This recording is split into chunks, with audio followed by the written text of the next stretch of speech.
안녕하세요. 수서동행교회 정남 목사입니다. 오늘도 이 아침에 주님의 말씀의 은혜의 자리, 이 말씀동의 자리로 나오신 여러분, 주님의 이름으로 축복합니다. 오늘도 하나님께서 우리에게 이 창세기의 말씀을 통해서 귀한 은혜의 자리를 마련해 놓고 계신 줄로 믿습니다. 우리 함께 기도함으로 겸손한 마음으로 주님 앞에 나아가도록 하겠습니다. 기도하겠습니다. 하나님, 오늘도 주의 말씀 앞에 섰습니다. 저희를 겸손하게 하여 주시옵소서. 주님께서 주신 이 말씀 속에 주님 저희로 하여금 변화케 하시고 주님의 그 성품을 더욱더 닮아가는데 이 말씀을 사용하실 주님을 기대하며 나아갑니다. 하나님, 우리 안에 계신 성령께서 우리를 이 말씀의 자리, 복됨의 자리로 더욱더 가까이 이끌어 가실 것을 믿사오며 우리 주 예수 그리스도의 이름으로 기도드립니다. 아멘.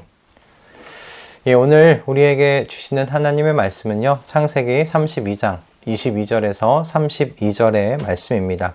창세기 32장 22절에서 32절의 말씀입니다. 제가 봉독하도록 하겠습니다. 그 밤에 야곱은 일어나서 두 아내와 두 여종과 11 아들을 데리고 야복 나루를 건넜다.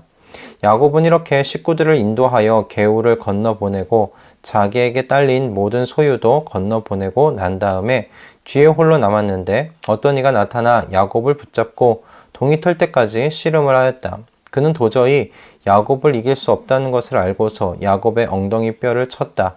야곱은 그와 씨름을 하다가 엉덩이 뼈를 다쳤다. 그가 날이 새려고 하니 놓아달라고 하였지만 야곱은 자기에게 축복해 주지 않으면 보내지 않겠다고 떼를 썼다.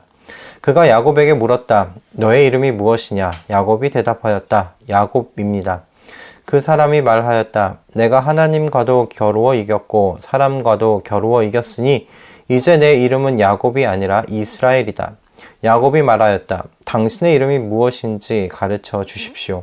그러나 그는 어찌하여 나의 이름을 묻느냐 하면서 그 자리에서 야곱에게 축복하여 주었다. 야곱은 내가 하나님의 얼굴을 직접 뵙고도 목숨이 이렇게 붙어 있구나 하면서 그곳 이름을 브니엘이라고 하였다. 그가 브니엘을 지날 때에 해가 솟아올라서 그를 비추었다. 그는 엉덩이 뼈가 어긋났으므로 쩔뚝거리며 걸었다. 밤에 나타난 그가 야곱의 엉덩이 뼈에 힘줄을 쳤으므로 이스라엘 사람들은 오늘날까지 짐승의 엉덩이 뼈에 큰 힘줄을 먹지 않는다. 아멘. 네, 주일 오후 저희 교회에서는 간단하게 이재철 목사님의 그 새신자반 책을 통해서 소모임을 가지고 있습니다. 근데 이 소모임을 갖는 이번 주 주제가 교회였어요. 그 책에서 교회의 사명에 대하여 이야기를 할 때 그 교회의 사명은 하나님 나라의 작은 모형과도 같은 에덴, 그 에덴을 복원하는 것, 회복하는 것이라고 그것은 기록되어 있습니다. 근데 이 교회의 사명을 회복하는 것이 어떤 것인지 이게 목차별로 이렇게 이야기를 하고 있는데 그 중에 마지막이 무엇이었냐면 성도들의 마음 가운데 선악과를 회복하는 것이 교회의 사명이라고 기록되어 있었어요. 그 부분에 대한 이야기를 같이 나누면서 그 내용에 대해서 우리가 크게 공감하고 동의했던 기억이 있습니다.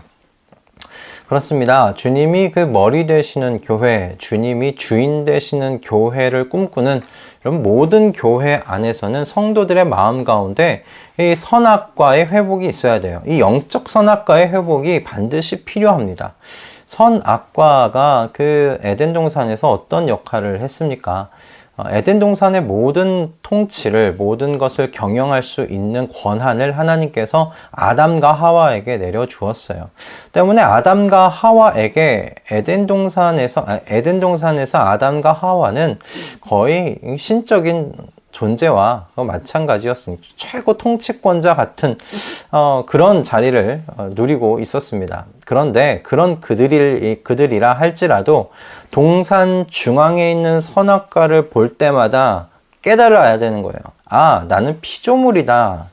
나는 통치권을 위임받은 사람이지 내가 실질적인 통치권자는 아니다. 라는 것을 이 동산 중앙에 있는 선악과를 볼 때마다 이 아담과 하와는 깨달았어야 한다는 것이죠. 그러니까 선악과는 그런 의미를 가지고 있다는 것이었습니다. 여호와 하나님, 그분 아담과 하와 그들 위에 여호와 하나님이 계시다. 그것을 선악과를 보면서 알게 되는 거예요. 그러므로 새신자반 책에서는 이 에덴의 복원은 인간이 부정했던 선악과를 다시 심은 것에서 시작된다라고 이야기를 합니다. 선악과가 우뚝 서 있는 곳에서만 인간은 하나님과 자신의 차이를 인정하고 하나님을 하나님으로 모시며 하나님을 자기 인생의 통치자로 섬기게 된다라고 쓰여 있어요. 성도 안에 이 회복되는 선악과가 저는 오늘 이 본문 속에 나와 있는 이 야복강가에서의 이 야곱이 아닐까 저는 그렇게 생각해 보았습니다. 야복강가 안에서 이 선악과가 야곱 안에 지금 회복되고 있는 거예요. 야곱은 에서를 향해 자신에게 딸린 식구들을 이제 다 보냅니다. 그리고 야복강 근처에 홀로 남아 있었어요. 아마도 에서를 만날 일에 대하여 하나님께 기도하고 자신이 할 수 있는 최선의 계획을 세웠습니다. 그러나 불안한 마음을 어찌할 바 모르지 않았을까 싶어요. 불안한 마음 갖고 있었겠지요. 그런데 그곳에서 야곱은 뜻하지 않은 한 인물을 만나서 씨름을 하게 됩니다. 그리고 이 이야기에 등장하는 그 인물이 바로 하나님이시라는 것을 우리는 이 이야기를 통해서 알 수 있어요. 하나님께서는 야곱과 씨름하는 도중에 야곱의 환도뼈, 그러니까 엉덩이뼈를 쳐서 그 엉덩이뼈가 어긋나게 하십니다. 씨름에서 엉덩이뼈가 가지고 있는 그 역할이라는 게 있다고 합니다. 그 엉덩이뼈는 그 씨름하는 자의 힘의 균형을 이렇게 유지하는 곳이에요. 그러니까 그 엉덩이뼈를 내려쳤다는 것은 무엇이냐면 더 이상 힘을 쓸 수 없는 몸이 되게 만들었다. 자신의 힘으로 씨름을 할 수 없는 처지로 하나님께서 만드셨다. 그렇게 우리는 그 내용을 이해할 수가 있어요. 이제 야곱이 할 수 있는 건 뭐냐면 자신의 육체의 힘으로 씨름할 수 없는 그런 상황입니다. 야곱이 처한 상황은 이제 은혜를 바라며 하나님을 그냥 붙들고 늘어지는 것밖에 없는 거예요. 자신의 힘으로 이제 씨름할 수 없어요. 엉덩이뼈가 어긋났기 때문에요. 이제 그가 할 수 있는 건 딱 한 가지예요. 그냥 다리를 부둥켜 안고 하나님 내게 복 주십시오. 그렇게 하나님께 붙들고 늘어지는 수밖에 없는 거예요. 매튜엘이라는 주석가는 이 부분을 이렇게 이야기를 했어요. 야곱이 육체적인 한계를 체험하고 나서야 비로소 영적인 힘을 사용하기 시작한 것이다 라고 기록하고 있습니다.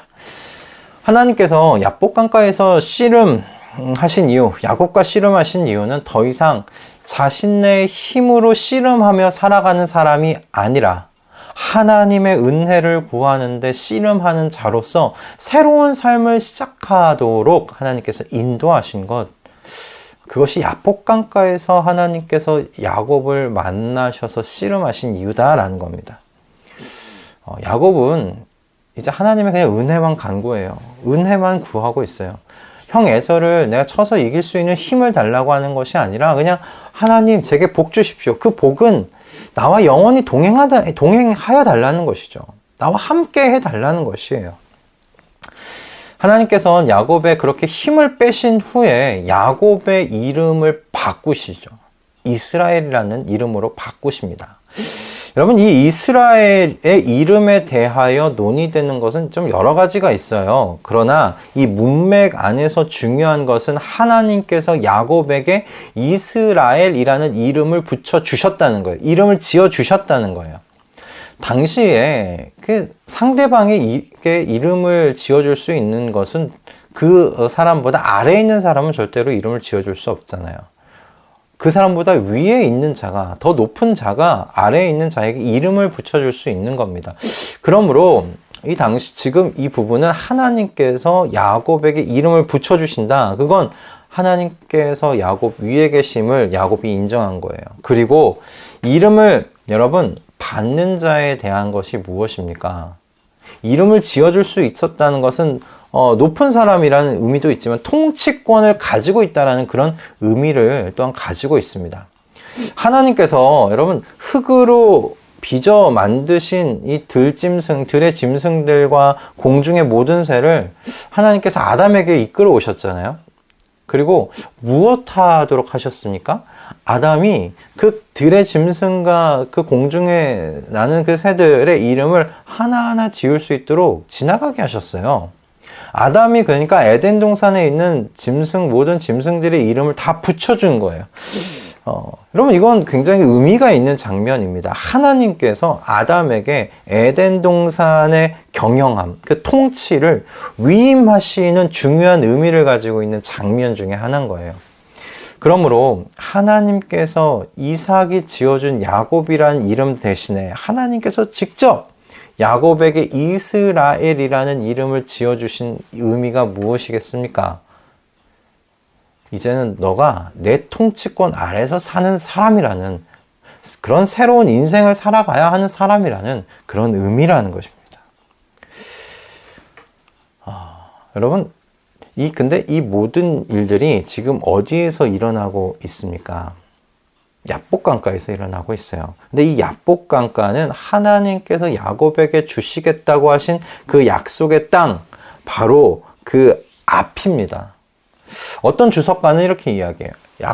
약속의 땅 앞에 그 국경선이라고 얘기하는 거예요. 하나님께서 주시겠다고 하신 약속의 땅, 바로 그 선, 국경선에서 지금 이 일이 씨름하는 일이 이루어졌다라는 겁니다. 이 일을 겪고 난 다음에야 야곱이 그 국경선을 넘어서 하나님의 약속의 땅에 들어올 수 있었다라는 의미입니다. 여러분, 이 이야기가 그러므로 다루고 있는 의미는 무엇일까요? 야곱이 하나님께서 약속하신 땅으로 들어가기에 앞서서 하나님께서 무슨 일을 하신 겁니까? 야곱의 과거, 자신의 그 강한 힘을 의지하면서 살아왔던 삶, 그 강한 힘을 이용해서 속이면서 살아왔던 그 삶을 지금 정리하게 하시는 겁니다. 그리고 이제 야곱으로 이스라엘이 되게 하셔서 자신의 힘으로 살아가는 인생이 아니라 하나님의 은혜를 붙들고 간구하면서 그렇게 하나님의 동행을 바라는 그런 새로운 인생 만드신 거예요. 그리고 더 이상 내 힘, 내 의지, 내 뜻으로 살아가는 것이 아니라 하나님의 통치를 받는 이스라엘이라는 새로운 인생 살아가게 된 그 내용이 이 야복강에서 일어난 사건입니다. 그 사건이 일어나고 난 후에 여러분, 이 야곱이 하나님의 약속의 땅으로 들어서게 된 겁니다. 야곱에게 일어난 이 일이 저는 십자가 앞에서 저와 여러분에게 이미 일어난 일이라고 믿습니다. 십자가는 성도의 여러분 마지막 지점이 아니잖아요.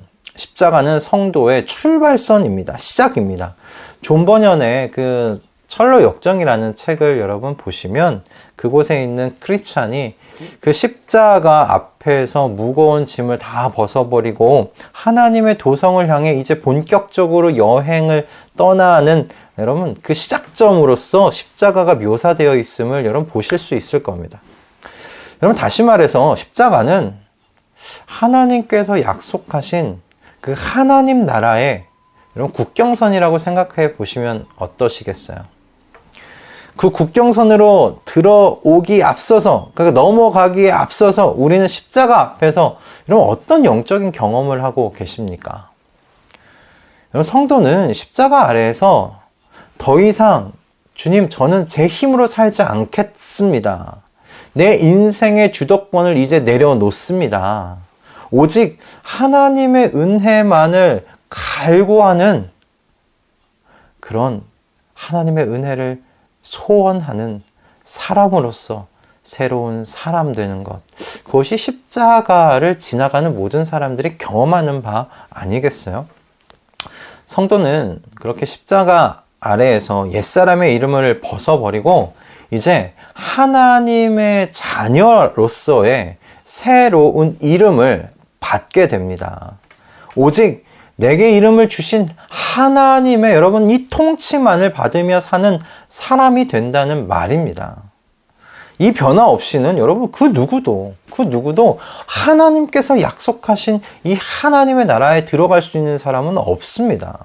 하나님의 통치를 거부하면서 어찌 하나님의 나라에 들어갈 수 있겠습니까? 하나님의 나라는 나에 대한 주도권을 여러분 요구하면서 들어갈 수 있는 나라가 아닙니다. 하나님의 나라는 나에 대한 주도권을 내려놓고 하나님의 내가 통치 아래 있음을 고백하는 사람들이 들어가는 나라입니다. 다시 말해서 여러분 각자의 그 영혼 안에 영적인 선악과가 회복된 사람들이 들어가는 곳이에요. 교회에 그러므로 중요한 영적 사역은 무엇인가? 성도들의 영혼 안에 바로 이 영적인 선악과가 회복되도록 하는 것이라고 저는 믿습니다. 각자의 삶의 모든 영역 속에서 그래서 이 영적 선악과를 세워놓는 일, 그것을 돕는 것, 여러분 이것이 교회가 해야 할 중요한 영적 사역이라고 저는 생각합니다. 저는 이 아침에 이렇게 말씀을 통해 하나님의 이 은혜를 구하는 말씀동행 식구들의 영혼에는 이미 영적인 선악과가 심겨져 있다고 저는 그렇게 굳게 믿습니다. 다만 말씀드리고 싶은 것은 오늘 우리 서로 내 안에 이미 심겨져 있는 그 영적인 선악과를 살펴보시는 한 날이 되실 수 있기를 바랍니다. 혹시 그냥 한동안 동산 중앙에는 있었으나 내 동산 중앙에는 있었으나 이 영적인 선악과를 바라보는 일을 게을리 하지는 않았는지 우리 자신을 한번 돌아보면서 이 한날을 시작하면 어떨까 싶어요. 그래서 바라기는 오늘 이후로 우리 말씀동행 식구들의 그 모든 삶 속에서 이 영적 선악과가 심기어져 있다는 것이 점점 더 뚜렷하게 나타나는 복된 삶으로 여러분의 삶이 이끌려 나아갈 수 있기를 주님의 이름으로 축복합니다. 여러분 야곱은 이 하나님과의 씨름 이후에 이스라엘이라는 이름을 받았고 그리고 더 이상은 자신의 그 힘으로 살아갈 수 없는 절름발이가 되었지만 에서를 그렇게 만나러 가는 그 길이 두렵지 않았을 겁니다. 기쁨과 행복함 속에서 에서를 만나는 길로 나아가지 않았겠는가 저는 그렇게 생각이 들어요. 하나님의 은혜를 바라고 구하는 인생의 이 모습, 절름발이 야곱의 이 모습이 저는 하나님의 은혜를 정말 바라고 구하는 인생의 모습이 아니겠는가 그렇게 생각이 듭니다. 절름발이일지라도 세상이 보기에는 우스워 보이는 그런 인생일지라도 좀 안쓰럽게 여기며 보는 인생일지라도 하나님의 은혜만 간구하면서 하나님의 통치하심을 바라보면서 소망하면서 사는 그 인생, 십자가를 지나갔음에 대한 또렷한 증거를 품에 안고 사는 그 인생, 여러분 그 인생이 행복한 인생인 줄 믿습니다. 우리 모두가 우리 안에 그런 영적인 선악과를 행복의 자리로, 풍성한 은혜의 자리로 이끌어가는 그 영적 선악과가 우리 가운데 있는 줄 믿습니다. 영적 선악과를 이 한날 시작하시기 전에 한번 살펴보시면서 그렇지, 내가 청직이지, 내가 최고 통치권자가 아니지, 그것을 기억하시면서 인정하시면서 오늘 하루도 하나님 저를 다스려 주십시오. 저는 제 힘으로 살아갈 수 있는 사람 아닙니다. 하나님의 은혜로만 살아갈 수 있습니다. 주님, 제가 주님의 발을 붙잡고 나아갑니다. 제게 은혜 주십시오. 그렇게 기도하면서 이 한날 시작하실 수 있는 우리 말씀동행 식구들 다 되실 수 있기를 주님의 이름으로 축원드립니다. 기도하겠습니다. 하나님, 오늘 저희에게 귀한 은혜의 말씀을 허락하여 주셔서 감사합니다. 하나님, 우리는 십자가 그 시작점 속에서 나의 나된 것을 다 버리고 오직 여호와 하나님이 나의 주님이심을 고백하며 주님께서 약속하신 그 하나님의 나라, 그 나라 안으로 들어가는 사람들 됨을 고백합니다. 하나님, 우리가 그렇게 주님의 은혜만을 바라고 구하는 복된 인생 만들어 주셔서 감사합니다. 우리의 환도뼈를 치셔서 우리가 더 이상 우리의 힘으로 살아갈 수 없는 존재, 오직 하나님의 은혜만을 구하며 살아가게 되는 존재 만들어 주신 것 감사합니다. 하나님께서 우리를 그와 같은 귀한 자리, 복됨의 자리로 인도하셨사오니 그 자리를 끝까지 고수하며 걸어갈 수 있도록 인도하여 주시옵소서. 우리 안에 세워놓으신 영적 선악과를 늘 귀히 여기고 보살피며 그렇게 하나님의 통치 아래 살아가는 우리 모두가 되도록 도와주시옵소서. 감사드리며 우리 주 예수 그리스도의 이름으로 기도드립니다. 아멘. 할렐루야. 오늘도 주님께서 우리에게 귀한 은혜 주신 것 여러분 품에 꼭 품으시고 우리 안에 영적인 선악과를 모든 삶의 곳곳마다 세워나가시면서 하나님의 통치 받는 우리 삶의 영역을 넓혀가시는, 확장해 나아가시는 우리 말씀동행 식구들의 삶이 되시기를, 그 모습이 인생 되시기를 주님의 이름으로 축원합니다. 여러분, 우리는 주말 하나님 안에서 또 기쁨으로 보내시고요. 우리 월요일날 주님께서 주신 말씀으로 이 자리에서 함께 또 만나도록 하겠습니다. 여러분 사랑하고 축복합니다. 한 주간 남은 주말 주님 안에서 승리하시고 월요일날 아침에 뵙도록 하겠습니다.